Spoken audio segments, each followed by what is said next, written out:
certa. Hoje em evidência é o serviço social, o profissional que intervém de forma investigativa através de pesquisas e análises da realidade. Se você ainda não fez a sua escolha, não saia daí.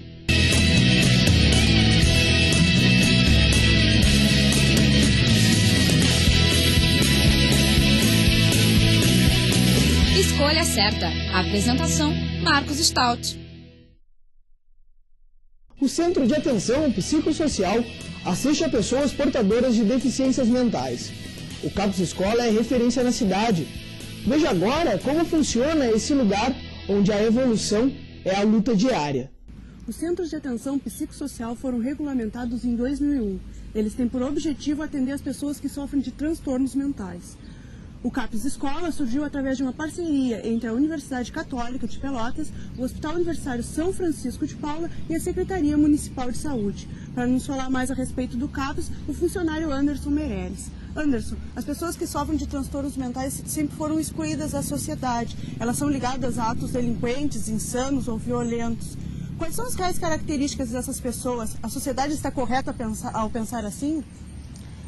Olha, eu discordo do pensamento da sociedade, né? Eu acho que o que falta para a sociedade é conhecimento. Geralmente a gente tem medo, tem receio e a gente rechaça alguma coisa que a gente não conhece.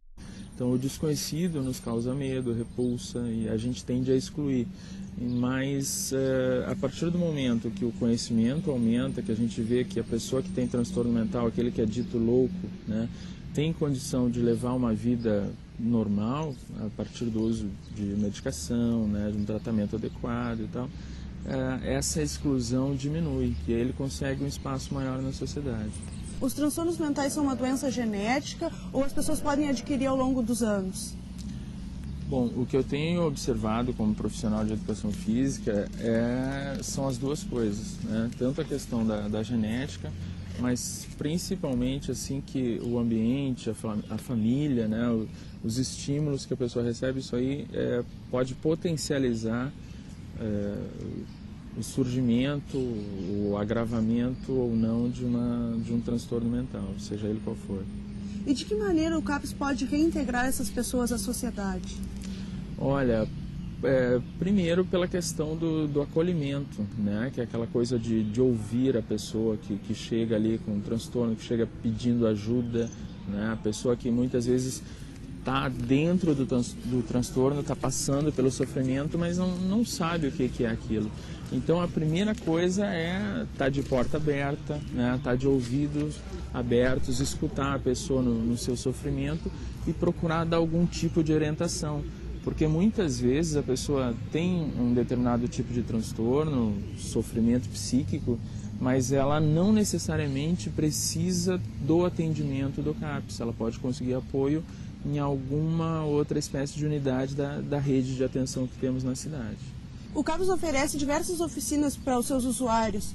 Qual a influência que isso tem no tratamento dessas pessoas? A oficina, ela permite com que o usuário tenha um espaço para conviver com os iguais, com os diferentes, né? Para ele se sentir sujeito de ações que na sociedade fica complicado para ele, né? Porque às vezes o usuário, sei lá, eu no meu caso é educação física, né? Então, poxa, gosta de praticar esporte, né? Ter atividades esportivas de lazer, mas na sua comunidade ele às vezes é excluído, porque o pessoal olha lá vai um louquinho, né?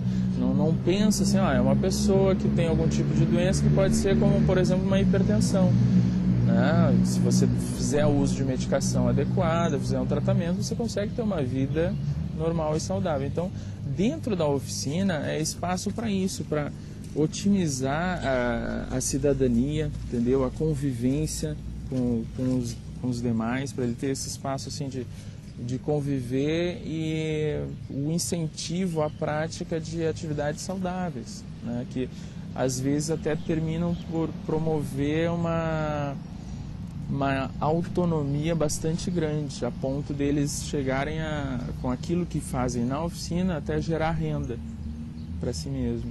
O CAPS, além de atender pessoas com transtornos mentais, ele atende também a pessoas que sofrem de depressão. O tratamento nesses casos é igual?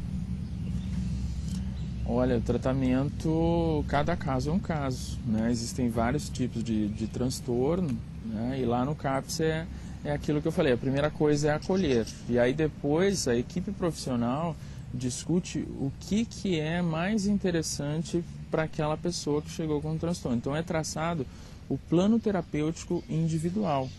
E aí, a partir desse plano terapêutico, da discussão entre psicólogos, psiquiatras, né, toda a equipe, enfermagem, assistente social e tal, é traçado o plano terapêutico para orientar como é que vai ser o tratamento daquela pessoa. Se ela realmente precisa da oficina, se vai ser beneficiada com a oficina de educação física, se é interessante ir para uma outra oficina, para marcenaria, se de repente ficar só em atendimento, uma psicoterapia individual, não é uma pessoa com perfil e com necessidade de ir para a oficina. Então é uma coisa bastante criteriosa e que depende de cada caso, mas sempre tem esse olhar multidisciplinar, né? Qual a importância dos usuários do CAPS poderem conviver lá dentro com pessoas que passam pelos mesmos problemas que eles? Essa troca entre eles é fundamental no tratamento? Sim, é fundamental porque tem muitos casos que, em função da exclusão que a sociedade coloca, né, a pessoa que tem transtorno, ela não quer nem sair de casa, né, não consegue, já é uma barreira, já é mais um obstáculo para o seu tratamento. Então, quando chega ali e vê que tem mais pessoas com algum tipo de transtorno, e muitas vezes com o mesmo transtorno que si mesmo, né, ele se sente bem recebido, se sente acolhido, se sente mais à vontade. Então, aí começa a aumentar aquela questão da autonomia, da capacidade de levantar a cabeça e dizer, poxa, eu não sou um coitado, eu sou capaz, eu também posso, né? Assim como as pessoas me ajudaram, eu também posso ajudar alguém. E isso para nós e para o usuário é bastante legal. É fundamental essa questão assim do coletivo, dele poder se inserir no coletivo e interagir com outras pessoas. Sempre me preocupei com as questões sociais, com a desigualdade, enfim, com os problemas que a população, né, enfrenta. Com a desigualdade, sempre fiquei muito indignada, assim, e eu acho que seria uma maneira de eu formalmente, assim, poder estar auxiliando e conscientizando, estar no meio da população, ver como as coisas estão acontecendo realmente, enfim, de fazer alguma coisa, de ser útil para essa população e não ficar só no, eu não gosto, sabe? No curso a gente tem que fazer o estágio obrigatório de 3 semestres, né? Então, eu escolhi o CAPS porque eu gosto muito dessa área da saúde mental, enfim. O nosso curso é muito voltado para a área da saúde, né? E eu adoro a área da saúde.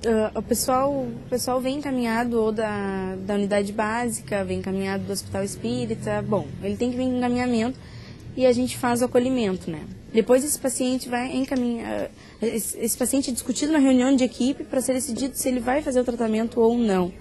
E a gente faz parte dessa equipe, então a gente discute junto. A primeira dica que eu dou é procurar conhecer a profissão. Ir no hospital, vir no CAPS, ir na unidade básica para conhecer o que o assistente social faz. Quem quer ser assistente social tem que gostar muito de trabalhar com a população, de estar sempre engajado, estar sempre procurando as políticas públicas, procurar ver o que o governo está fazendo para essa população, enfim. Tem que gostar mesmo de estar sempre junto e sempre engajado com os movimentos sociais, enfim. Sarau, evento cultural ou musical realizado para pessoas se expressarem artisticamente. O que isso tem a ver com o CAPS?